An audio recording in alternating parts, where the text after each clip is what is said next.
All right, guys. Everything in physics can usually be broken down into two things: a scalar quantity or a vector quantity. A scalar quantity only has an amount, all right, like 4 meters or 3 seconds. A vector quantity has the direction with the magnitude. So, like 4 meters north, 5 meters east. All right, it's a little more exact. A vector can be drawn as an arrow, and an arrow has to have an arrowhead on it. Okay, the length of the arrow for this, if it was 6 meters east, you might use a scale where 1 meter equals 1 centimeter. Okay, so you make it 6 centimeters long. All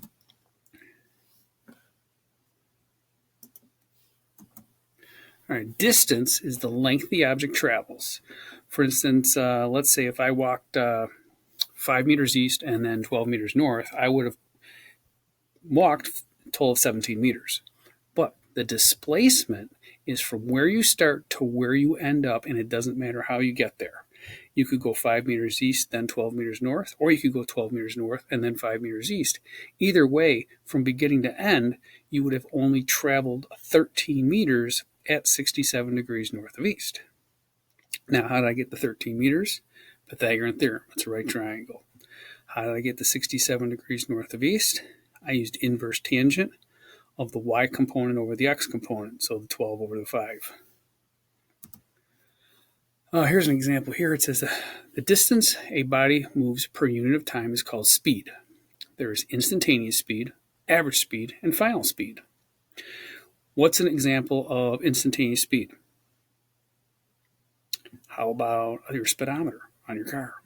Okay, when you're driving it, it tells you how fast you're going at that moment. That's instantaneous. Average speed, that would be the total distance traveled divided by the total time to get there. Okay, so like if you were doing a trip from here to Syracuse and you were driving at 65 miles an hour and it took you, well, let's say 3 hours to get there, all right, you do 65 miles an hour, and you would use the time to get there, 3 miles, all right, and you can figure out how far you went. Okay, or if we knew the distance there, and then we divide by the time and tell you what your average speed was. Okay, now that would also include stopping at stoplights and waiting, or paying tolls and waiting.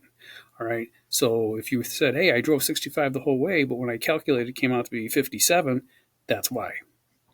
Now the last type is final speed. Final speed is when we actually have an acceleration. Now an acceleration can be positive or negative. It can be increasing speed or it can be decreasing speed. They're both called accelerations. Most of us usually call the latter, the slowing down, a deceleration. But sometimes they'll just ask you for the acceleration, but it could be positive or negative. So don't get tricked on that. In this example here, it says how fast is a car moving if it goes 30 meters in 5 seconds. So velocity or speed is distance over time, which is 30 meters divided by 5 seconds, and you get 6 meters per second. Notice the units, meters per second. Those are the units for speed and velocity. All right, it's the distance over the time. Average velocity is the sum of the initial velocity and the final velocity divided by 2. It is also the total distance traveled divided by the total time elapsed. Now, the average velocity for the first part where it says final plus initial over 2, that is only when you actually have an acceleration that's constant. All right, so you're either constantly speeding up or constantly slowing down. If it's an irregular acceleration, you can't use that formula. Now, in this course, we try to keep all of our accelerations as constant. Okay, just simplifies a lot of things. So acceleration is the rate of change of velocity per unit of time. So A equals the change in V over the change in T. So it says, what is the acceleration of a ball rolling from rest down a hill to a speed of 16 meters per second in 8 seconds? So it would be 16 minus 0. Now, change in velocity, that's the delta. Okay, the delta V, that's change. It's final minus initial. So the 16 meters per second is its final speed. 0 is because it started from rest, okay, and divided by the 8 seconds. And you notice your units. You get 2 meters per second squared, okay? And that is because when you have meters per second divided by seconds, it's equivalent to meters per second times 1 over seconds. And you end up getting meters per second squared. If you do the algebra wrong, you end up canceling everything out and you get meters. It's not meters, okay? Meters is distance. Acceleration is meters per second squared. You can calculate the distance traveled with the constant acceleration for the previous example using the formula d equals VIT plus 1/2 AT squared. The I stands for initial, okay? So the initial velocity was 0, so we put in 0 for VI. The time was 8 seconds, and 0 times 8 is 0, right? Plus 1/2. The acceleration was 2 meters per second squared, and it's positive because it's getting faster. And 8 seconds squared is 64. So, and then 1/2 times 2 is 1, and you get 64. We can also calculate how fast the ball is going when it reaches the end of the hill if we were not given it. Okay, and that would be using the formula of VF equals VI plus AT. Now, if you notice the first formula here, this one we just talked about, that does not have distance in it. So if you do not have the distance, you would use VF equals VI plus AT. The second formula here, there's no time, but you have a final, initial, and a distance. Okay, so if you have the distance, you would use this formula. If you don't have the distance and have the time, you would use this formula. Okay, so if you're given the time, use the top formula. If you're not given the time, then you use the VF squared formula. Just remember, you have to use square root your answer to get the 16. Okay. All right, relative motion. Okay, there's a little link there if you wanted to click on it. You could watch a little video of relative motion. Basically, relative motion is the motion of an object with respect to another object. Okay, I've got some stuff like VAC equals VAB plus VBC, and what that means is the velocity of A with respect to C would equal the velocity of A with respect to B plus the velocity of B with respect to C. Now, A, B, and C. A is one person, B is another person, and C is the ground. Okay? That's usually the way it goes. Now, and if something's going east, it's going positive. If it's going west, it's negative. All right? This can get really, really, really confusing with your positives and negatives, okay? I think that you can just simplify this and use common sense, all right? So it says, a boy on a bike is riding east at 5 meters per second, throws a ball to a friend 15 meters per second east, okay? So the boy's standing still. The other boy's on a bike coming towards him, and he throws the ball at 5 meters per second, okay? 15 meters per second. Yeah, he's 15 meters per second, but he's riding at 5. So how fast is the ball moving to the boy?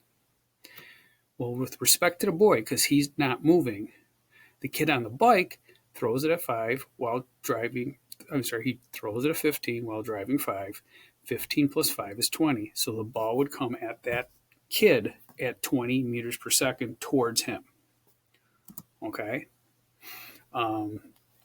Now, the next scenario says a boy on a bike riding west at 5 meters per second throws a ball to a friend at 15 meters per second east. So this one, the kid is moving away from him. All right. So he's moving at 5 meters per second away from him, and he's then throwing the ball back. All right. So that is where you use the 15 and the 5 and you subtract them. Okay. And you end up with 10. Okay. Scenario 2 says boy throws a ball at 15 meters per second east as the boy on the bike riding east at 5 meters per second. Boy is riding away from the friend. 15 minus 5 is 10. Okay. So like I said, you just use common sense and you say, okay, Are they going towards each other or are they going away from each other? If you're going towards each other, you add them together. If they're going away, you subtract them. Let's see here. Car A is moving 20 meters per second north. Car B is moving at 25 meters per second south. How fast does car A seem to be moving if the observer is in car B? All right. So they're doing this. They're coming towards each other. All right. And what happens when you come towards each other? You add them together. So what's 20 plus 25? 45. All right. And there you go. Car A is moving north towards him at 45 meters per second. You ever notice that when you're driving down the road and you're going this way, another car's coming this way, it seems like that other car is moving really, really fast towards you? And that's because your brain basically acclimates itself for the speed you're traveling and almost calls it speed zero. So if the person's coming towards you, if you're doing 50 and they're doing 50, it looks like they're coming at you at 100. And that's appropriate. Likewise, if you're driving at 50 and some guy passes you at 60, that guy looks like he's doing about 10 faster than you. Okay? All right? So that's what the whole relative motion basically talks about. Now, how about this one? I misspelled on the top there. It should say, where will they meet? All right. So in scenario 4, cars moving towards each other. Car A is moving at 20 north. Car B is moving at 25 south. Boom, they're coming towards each other. Same question as before. All right. If they are 500 meters apart, when and where will they meet with respect to driver A? All right. What is the relative velocity? What is the relative velocity? We already talked about it. They're coming towards each other. You add them together, 45. Okay, 45 meters per second. Now, you've got a velocity, 45 meters per second. You have a distance, 500 meters. You're missing the time. What formula do you use? Velocity equals distance over time. You plug that in. That will give you the amount of time it takes for the two cars to meet. And then all you do is you take one of their velocities with that time to calculate how far it went. All right, so they're moving toward each other, so the relative speed would be 45 meters per second. The distance is 500 meters, and then you're solving for time. You get 11.11 repeating seconds.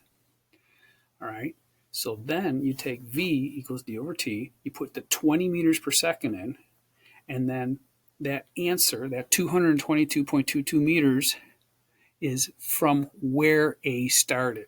Okay, if you put the 25 in there, then that number would be from where B started. Okay, so it's all just a matter of with respect to which one. All right. Now this question, believe it or not, was on a like an exit exam at MIT many years ago. Different numbers, but same scenario, same question. It tricked a ton of people. All right, they just really couldn't figure it out. Where would they meet? And you'd have the people that are going like, okay, this is 20, and this is 25, and they move it in, move it in, move it in, move it in, move it in, move it in, move it in, until they get somewhere in the middle, and they could guesstimate about where it is, but it wasn't exact. And that was about the best that some of these people could do. All right, so pay attention. This question, you are definitely going to see this type of question on your test. Okay. All right.